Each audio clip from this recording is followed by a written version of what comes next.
Hi, welcome back to the workshop. Today we're going to be taking a look at my latest layout commission, Rushcliffe Halt. Just over a metre long, about 1.2 metres long, 30 centimetres deep, built in the usual Cameo style. It's the result of a design commission that I undertook last year, working with my customer around some of his childhood memories of both location on the around and on the old Great Central main line, and mixed in with some other memories of train spotting with his granddad. And so we've blended some of those elements together with a bit of freelance, a bit of caricature, and we've come up with this composition, which hopefully will give him many hours of pleasure in his workshop cum study. Although it's set up here on its own, it's actually designed to have a fiddle stick at each end, which I'll talk about in a little bit more detail in a minute. So let me get the camera a bit closer. Let's take a look at some trains running. And let's talk through some of the techniques and approaches that have gone into both its design and its construction.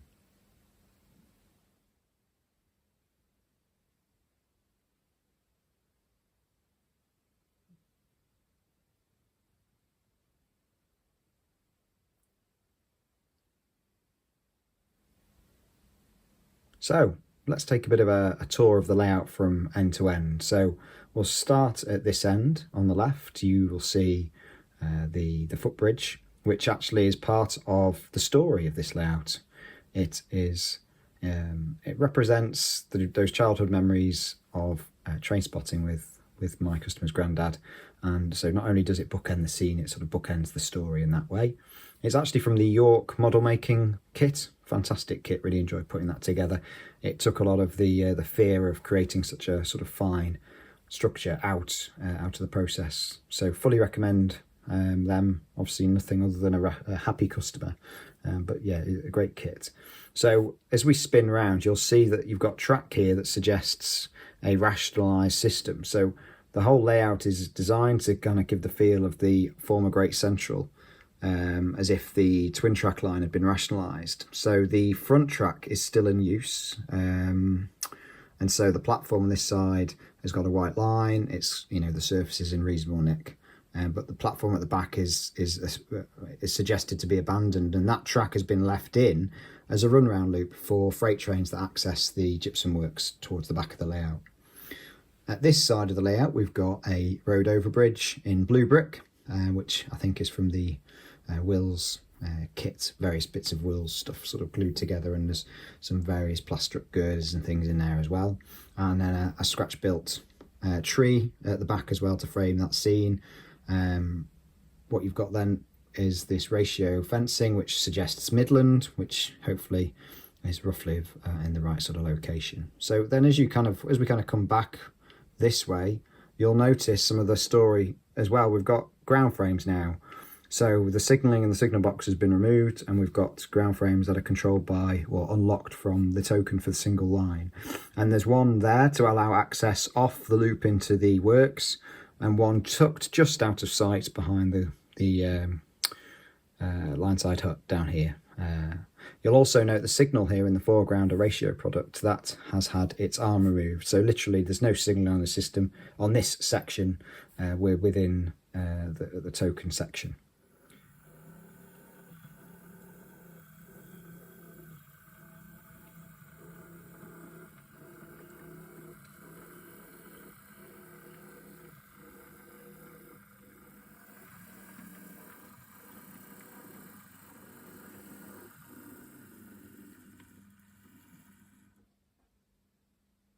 Looking at the track work in a little bit more detail, and certainly the cover around it, you'll see the pico or ratio. I get mixed up as to which range they put things in these days, but the ground frame and point rodding, which is a little bit fiddly, but is a reasonable representation, perhaps a touch over scale, but certainly robust enough in this instance. And then behind that, you've got the abandoned section of track here, which is just the Pico bullhead track with one rail remove, but painted quite deliberately with very pale sleepers, and then the chairs and the rail picked out in a very dark rust, which I think does give the impression of that abandoned section, lifted section of track quite nicely. And of course this is all in cinders as well, whereas the running lines are done in a grey. I also quite like the effect of the as if the sleeper's been removed here and you've still got the grass left where, well, the dark, the grass is left between where the sleepers would have been, and that was just done with glue applied in straight lines whilst I was applying the static grass. I think the result really tells that story of the rationalised 1970s system.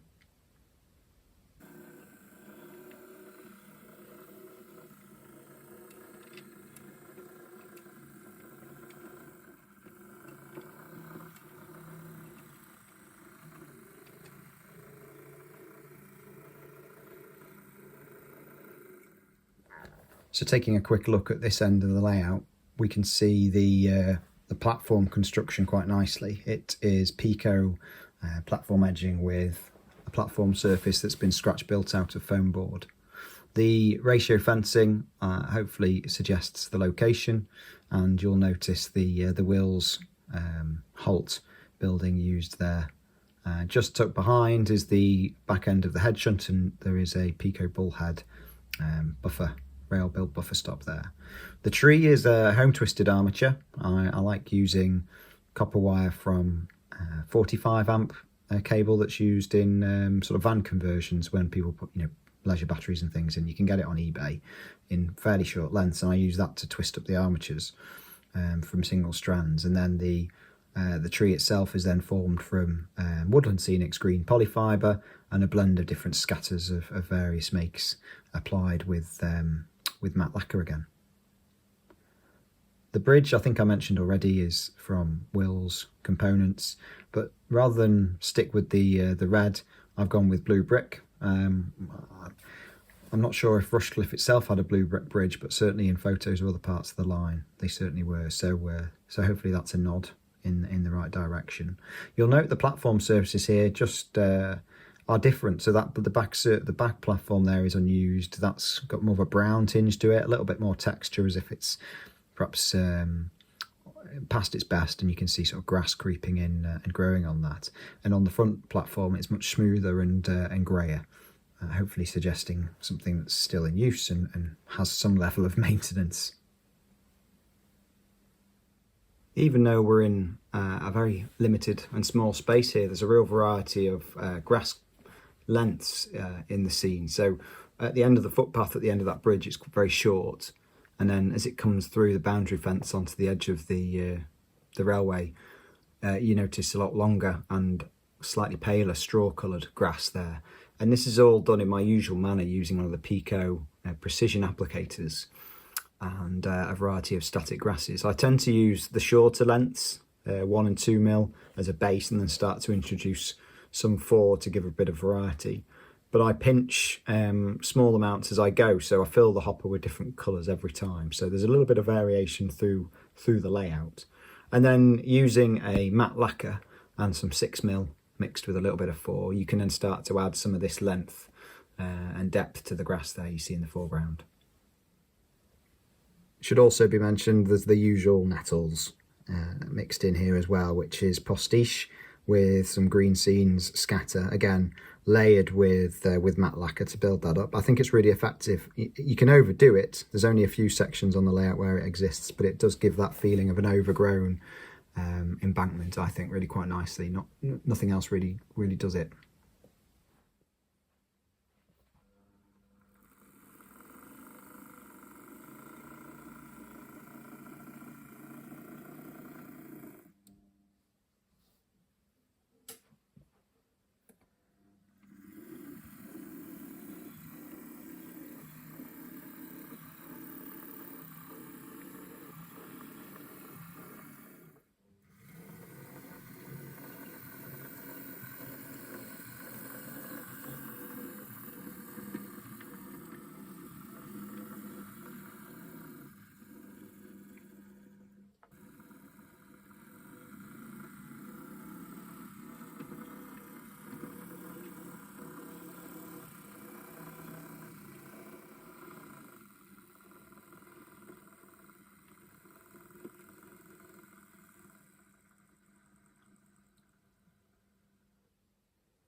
Taking a look at that signal post, you'll notice that I've only used the post and nothing else, and there are rust patches to suggest it's out of service, hasn't been looked after, and it's been lightly weathered. It hopefully tells part of the story of the rationalisation.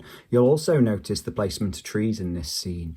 This tree just to the left of this shot is deliberately placed so that when you're looking in the open foreground, it kind of frames the view either on the left or the right, and is quite a nice part of the composition. And that tree in the background then helps blend at or soften the edge of the road embankment and things nicely. But we'll go and take a look at that now.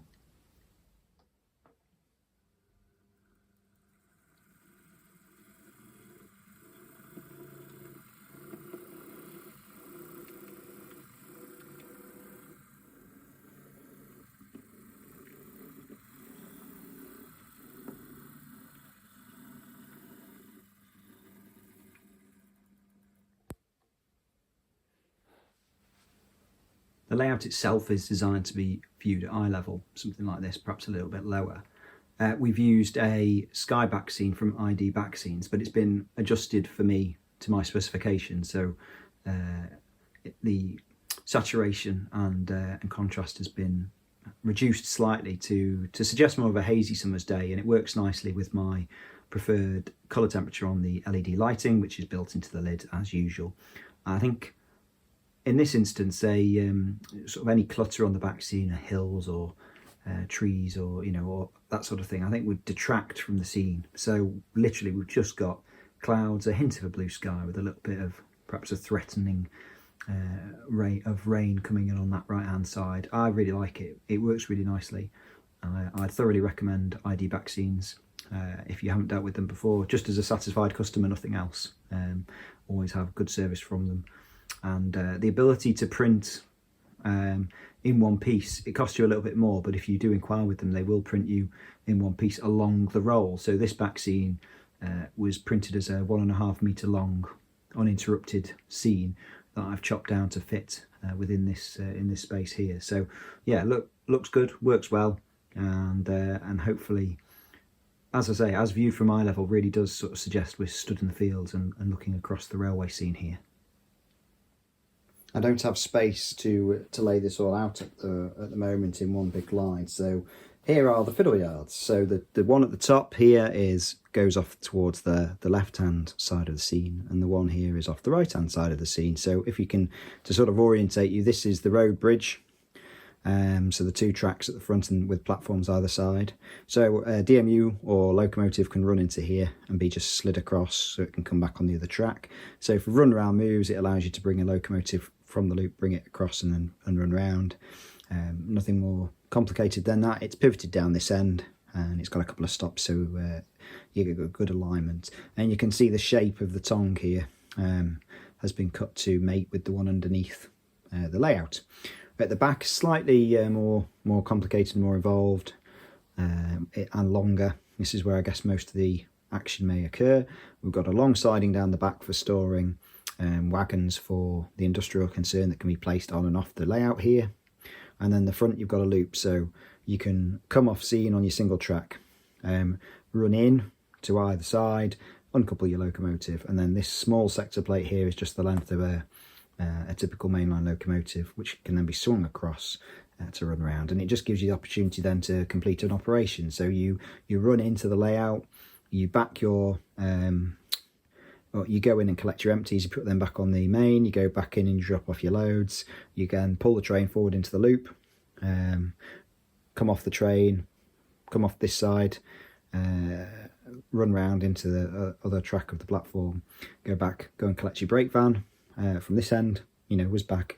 The whole system is designed to give a good level of operation without taking up tons and tons of space in my customers' study cum workshop. So things don't need to be super complicated when we come to fiddle yard design. Because it's a shelf layout and all of this lives on a shelf, these are literally just built in the same manner as the baseboard, and so that the thickness the thickness of the fiddle yard is the same as the thickness of the underside of the baseboard, so they're all three sit in a nice line together, and it's not intended to be exhibited.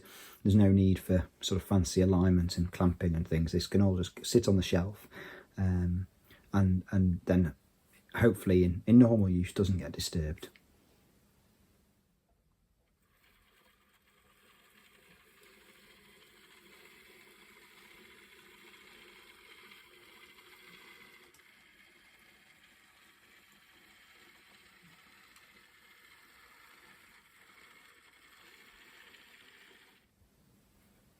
So, thanks for watching.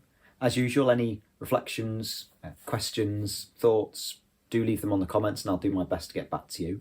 If working with me on your own layout commission feels like something you'd like to explore, then my details are on the video. You can get in touch through the website.